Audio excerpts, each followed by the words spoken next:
There is an idea or feeling after the September 2025 balance patch that Genestealer Cult's Host of Ascension detachment is dead, an unusable detachment, and okay, thank you for writing that comment before I've even finished my first sentence. I don't think Host of Ascension is unusable. It feels bad because of the nerfs, which I will go over again in a second if you haven't seen the balance patch video I did on the Genestealer Cult. Because I am Christian von Carmian, YouTube's Genestealer Cult player for new neophytes through to grizzled pure strain players. Host of Ascension was the strongest competitive Genestealer Cult detachment of the last few months, and at one point had the largest win rate of, I think, any detachment that isn't an index. We had been doing well because the meta focused heavily on Death Guard, Elite Tough Infantry, and Imperial and Chaos Knights, and the Host of Ascension was very good at killing Knights. They were the very strong part of the meta and may continue to be so. Having a unit pop up with lethal hits and sustained hits and full rerolls to hit and triggering critical hits on a 5 could destroy the big Knights before they ever got a chance to reduce the amount of damage that we could do. Knights can't usually use Overwatch, so if we can turn up with a combat unit, like a bunch of acolytes with mining tools that have anti-vehicle 4+, with a character like a Biosanctic who can charge from deep strike and make a 7-inch charge, the Knights have no way of stopping that before we carve them apart, having sustained hits from the detachment rule and lethal hits from the Biosanctic, and again, that can be on a 5+ with primed and readied if you wanted. We were good against the Knights, but Games Workshop took offense to that, while they explicitly noted that our cousins the Tyranids were not doing great, but toning down their enemies should help out. How nice that we didn't get the same treatment.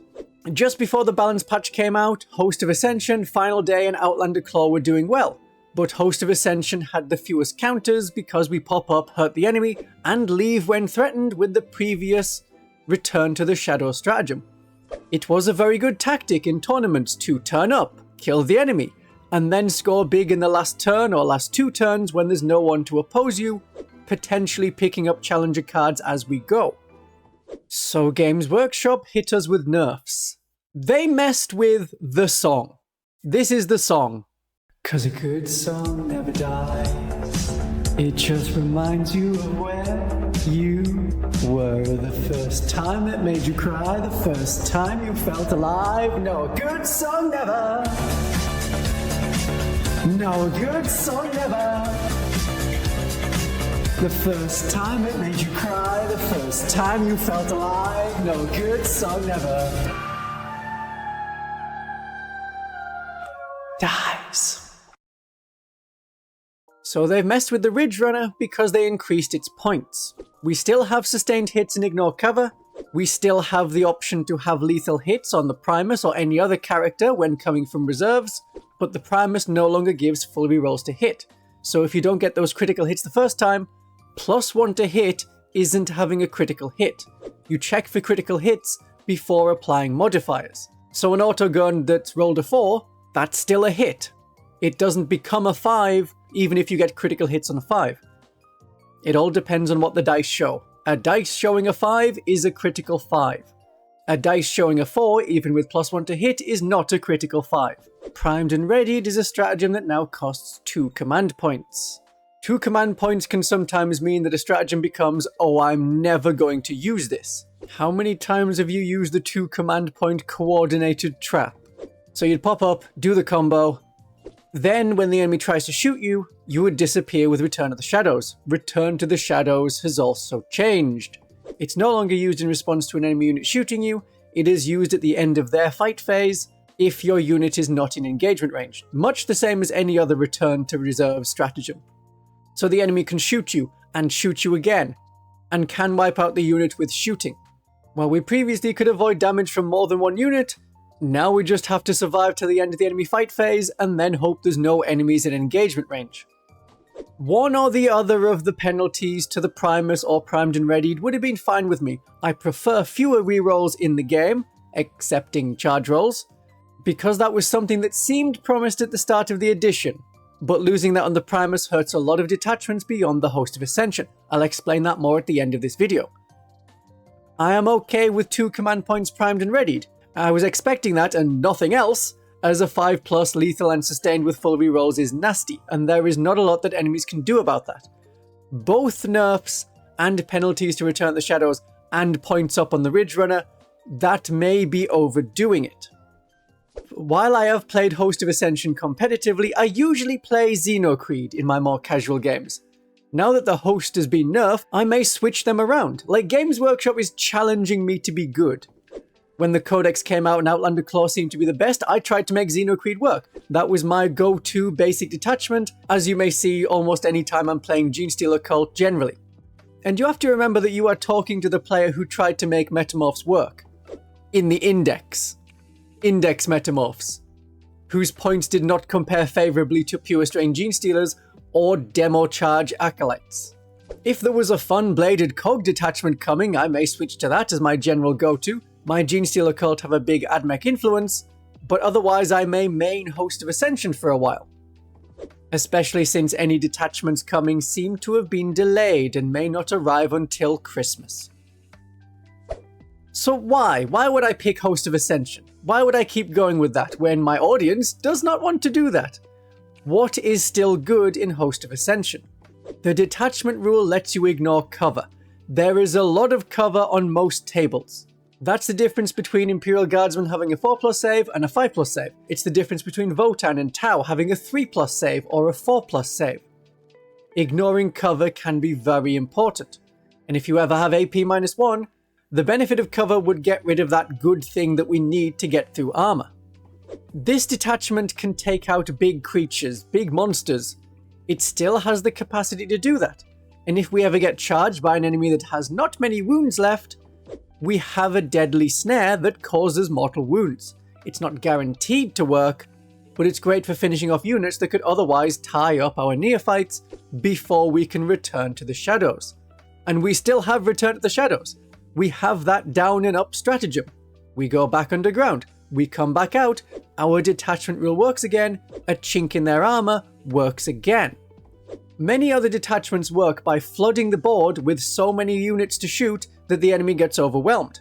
Biosanctic Broodsurge can do this by having lots of infiltrators and pushing everything into the enemy right away. That's too many things for them to deal with in their deployment zone. Xenocreed works very similarly, but over a longer time period as more and more units come back through Cult Ambush. The Outlander Claw can block enemies with lots of bikes and pure strain Genestealers. The Host of Ascension can also block enemies with our 6-inch Deep Strike.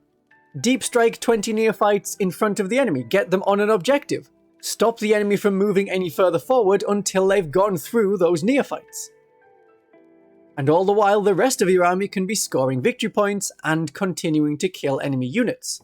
Demo charges on Acolytes are 8-inch range. You won't get to use them from Deep Strike. You could jump out of a truck and use them, but otherwise, Tunnel Crawlers is the only way to get them in range and throw them without potentially getting shot first, without having your truck blown up before you can throw your demo charges. And while it is now 2 command points for primed and readied, don't forget the 2 command points can also be spent on Coordinated Trap. +1 to wound on 2 of your units targeting the same enemy unit. If you want one enemy unit dead, like an Imperial Knight, that is the stratagem. Or anything with high toughness but low save, like a lot of monsters, they can also go down just to wait to fire and +1 to wound. One of the 2 units can be 20 neophytes with a load of bonuses. The other unit could be 5 acolytes with hand flamers. Acolytes with hand flamers that auto hit also like to have +1 to wound, even if you do get full rerolls to wound. Because I assume that you're also hitting this enemy unit with a Ridge Runner. Then a Ridge Runner could be one of the 2 units. Its giant mining laser would love to have +1 to wound. Then against big targets, it's probably wounding them on a 3, if not now a 2+. Then your neophytes can finish it off. So don't dismiss Coordinated Trap. The Host of Ascension is our generalist detachment. The enhancements work on any Genestealer Cult character. You're not limited as to which characters you can put things on, unlike in Biosanctic Broodsurge, unlike in Xenocreed. I love all 4 of the enhancements in Host of Ascension. +2 inches to charge is great for a Biophagus with Metamorphs or Acolytes, or an Abominant with Aberrants. Assassination Edict to get +1 to hit is incredibly valuable for taking out enemy character bricks. I like to put it on an Abominant. Then she's hitting on a 2+ with the big hammer that makes her Big Hammer Lady. Epic Challenge is 1 command point. Epic Challenge with 4 las cannon attacks hitting on a 2+ is lovely. A chink in their armor, we know we can get lethal hits as well as sustained hits. And Prowling Adjutant can let you keep a unit out of engagement range so you can use Return to the Shadows on them. Or move block with them. If the enemy moves within 9 inches, push up closer, especially if they're not a unit that wants to charge you in combat. Like Votann, like Tau, like a lot of Imperial Guard, who I'm sure would love to fix bayonets, but we also have bayonets. And we also have pistols. We can shoot them in close combat, they can't shoot us in close combat. That's the benefit of neophytes compared to, like, Cadians. We have a range of very usable stratagems. While you may have thought, okay, I've got primed and readied, I've got Return to the Shadows, optionally Tunnel Crawlers, and that's it, a Deadly Snare is very useful for finishing off enemy units.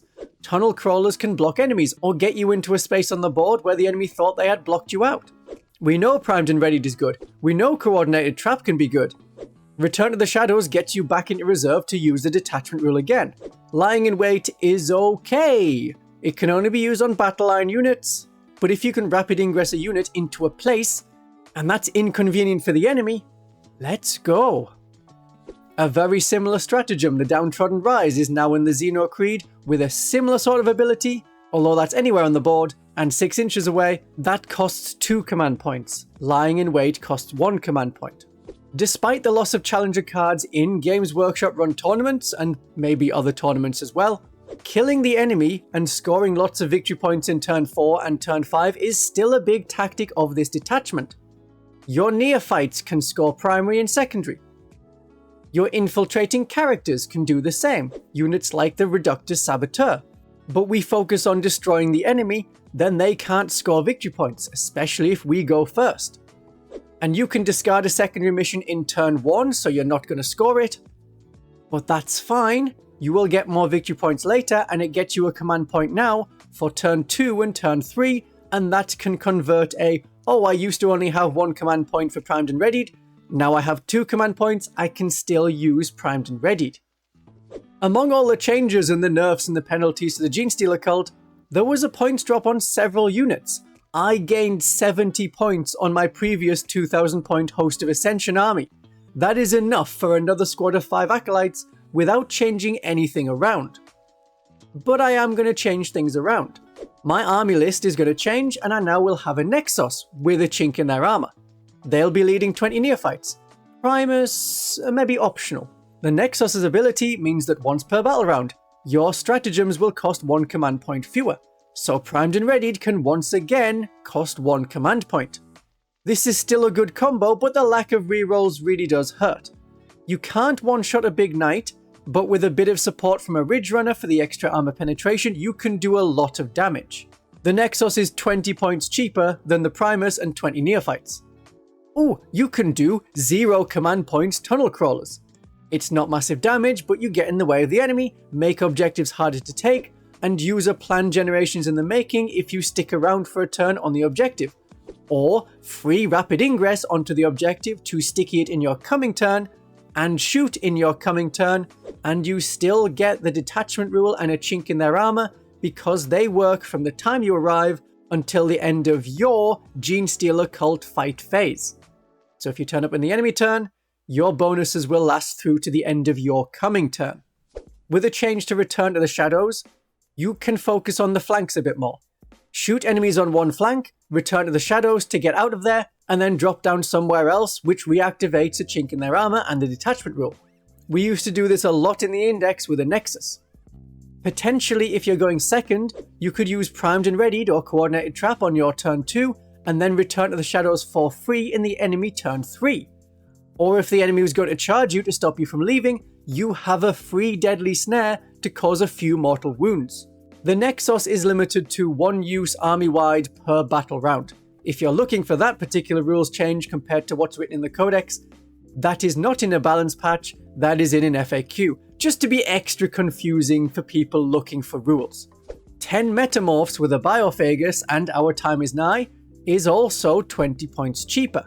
I know we're less likely to use Primed and Readied because of the 2 command point cost, but it's still good to have loads of attacks with lethal hits from the Biophagus and sustained hits from the Detachment rule, whether you're getting criticals on a 6 or a 5. 10 metamorphs can put out 50 attacks. With lethal and sustained, that is a horrendous amount of damage. 11 of your people and a little dude carrying a flask can just wipe out a 25-man Imperial Guard platoon. Or you can do the strike profile and take out a lot of Space Marines, or Votan Hearthguard, or anything that is 2 wounds. I still like the Primus for their ability to redeploy units. The very first thing I will deploy is 10 Pure Strains in the middle of the board to stop enemies infiltrating, and then, once we're done with deployment, the Primus will redeploy them. The Primus can move more units underground beyond the points limit, where those extra units will get the detachment bonus when they arrive. That is still good. It's a playstyle that's a bit more, okay, you will definitely score a lot turn 1, but turn 2 and turn 3, you're going to lose almost all of your army, and we'll still be here scoring victory points, especially in turn 4 and turn 5. But rather than having my Primus with the Neophytes, I'll attach them to Acolytes with mining tools instead. They will hit on a 2+. They will wound vehicles on a 4+. They also wound Terminators, which have 3 wounds, on a 4+. Our Saws have damage 3. There are still a lot of good combos. So, what if you want to use another detachment? We're done with Host, no matter about Host. You may think, okay, Host of Ascension is over, what am I going to pick next? Because obviously you're going to stick with the Genestealer Cult. The Biosanctic Broodsurge has cheaper Abominants. The Biosanctic Broodsurge's Aberrants now cost fewer Resurgence points. 4 Resurgence points is very useful. It used to be, okay, I can bring back like an awkward number of units. If I have 8 Resurgence points left, that's 5 Aberrants and, 10 Neophytes? Having a small unit of 5 be a multiple of 2 Resurgence points fits the Pure Strain Genestealers, the Acolytes, the Metamorphs, the Jackal Bikers. For the Biosanctic Broodsurge and anyone who loves Pure Strain Genestealers, especially if you're going to put a Patriarch with them, Pure Strains are cheaper. Biosanctic Broodsurge and Final Day are going to enjoy this. They have a lot of infiltrators. Oh, and the infiltrators work really well in asymmetric missions, because in asymmetric missions, you know who's going first. It is always the attacker. So you can plan your infiltrators to block the enemy units, or set up a powerful first turn charge, before then redeploying units with your Primus to be better positioned to take out more valuable enemies. That's the Primus ability. It works just as good as always. Use Predatory Instincts to get another unit infiltrating. It doesn't matter if you want Acolytes, Metamorphs, or Aberrants. That's why I recommend putting this enhancement on a Biophagus, then you can choose which of those 3 units you want to infiltrate with, because you choose which characters are attached to which unit once you know the enemy you're facing. Oh, they have a lot of vehicles right up at the front? Let's have Acolytes with mining tools join that Biophagus. And joining a Biophagus gives your unit the Detachment rule, +1 attack when you charge, +1 to charge rolls. Metamorphs are cheaper. Metamorphs with Biophagus in the Biosanctic Broodsurge is a great choice. The Evasive Vanguard stratagem is also really good now. The enemy removes one of your cult ambush markers in their movement phase, and you get to set it up anywhere 9 inches from the enemy, and as it is also the enemy's movement phase, when they're done moving, you can set up any unit from cult ambush on that spot. Except for Jackal Bikers. They need to be near a board edge. This is like the perfect rapid ingress for a unit in cult ambush. Biosanctic Broodsurge is the most popular detachment again. I expect to see it played more in everyday games as well as tournament games. In the Xenocreed Congregation, the Downtrodden Rise does something now. It lets you set up a unit 6 inches from the enemy like a better rapid ingress. That is why it costs 2 command points. The update hasn't changed which units it applies to. This is still Acolyte Hybrids, Hybrid Metamorphs, or Neophytes in Cult Ambush. But that can let you drop Acolytes on an enemy objective that are just towing onto it, and you can steal it from the enemy before scoring it in your turn. You are vulnerable to charges and bullets if not behind a building, But Metamorphs are less concerned as they can have auto pistols to make a surge move of 6 inches into the enemy. They will fight before the enemy, because when it comes to choosing units in the fight phase, it's anything that charged or has fight first. Then we alternate units starting with the player whose turn it isn't. As it is not our turn, we can choose those Metamorphs before the enemy chooses the enemy that we surged into.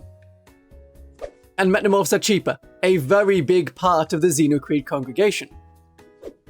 The Xenocreed Congregation is less interested in the Primus as a leader. We'll mainly be looking towards icon wards for characters that we're going to attach enhancements to.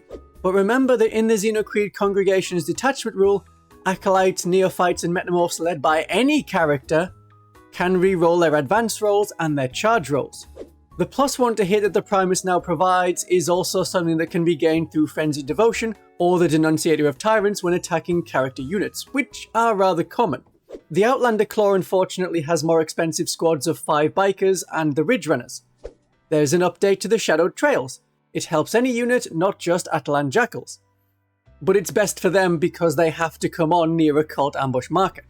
But the Outlander Claw can have a Primus that still re-rolls hit rolls, and has that +1 to hit in the Outlander Claw with the Assault Commando enhancement.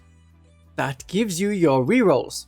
Disembark with a unit of 10 acolytes with hand flamers and demo charges, and with +1 to hit, reroll to hit, and full rerolls to wound against enemies on objectives, or an enemy that the Goliath truck shot at. What is this? Index Genestealer Cult? Because you can only fit 10 models in a truck, this isn't really worth it for 10 neophytes.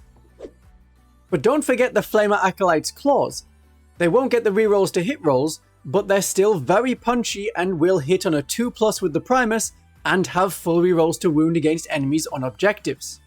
Final Day and Brood Brothers are not happy with the Primus rule change to lose full rerolls to hit for +1 to hit, as those detachments can have +1 to hit anyway from their detachment rules. So they likely drop the Primus. But for the Brood Brothers enjoyers, a Shadow Sword is now 410 points, and I like that big gun for removing enemy land raiders, which also became concerningly cheap. If you prefer any of the other super heavies, they also got cheaper in the September balance patch. Final Day is looking very competitive.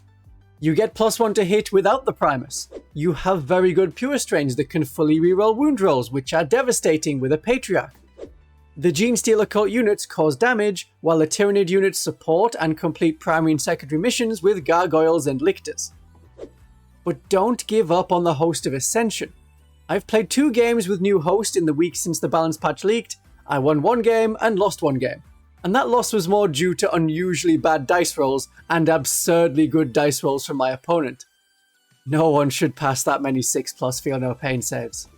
I will go over all the Genestealer Cult units and their strength within the codex after the balance patch, as soon as I've picked someone who is relatively new to Genestealer Cult to give their opinion before I go into more detail about the units and their detachment specializations.